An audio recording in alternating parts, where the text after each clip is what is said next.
കാത്തിരിക്കുന്നവരെ സ്നേഹിക്കാൻ സമയമില്ലാത്തവർ ഓർമ്മിക്കാറില്ല. എന്നാൽ സ്നേഹിക്കാൻ സമയം കിട്ടുമ്പോൾ കാത്തിരിക്കാനും ആരുമുണ്ടാകില്ല. നമ്മളെല്ലാം ഇന്ന് വരും നാളെ വരുമെന്ന് കാത്തിരിക്കും.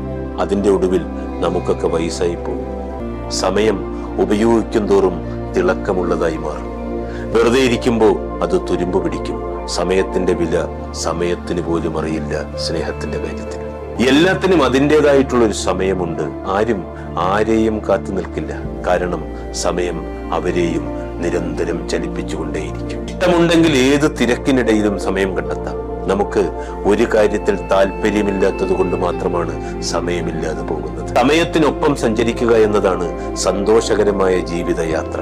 എന്നാൽ ആ സമയത്തിനകത്ത് യാഥാർത്ഥ്യത്തിന്റെയും സത്യത്തിന്റെയും തിളക്കമുണ്ടാകണം ഇഷ്ടങ്ങളിൽ. സമയം സൗന്ദര്യമാണ്. എന്നാൽ വേണ്ട വിധത്തിൽ അത് ഉപയോഗിച്ചില്ലെങ്കിൽ വെറുക്കപ്പെട്ടതാവും.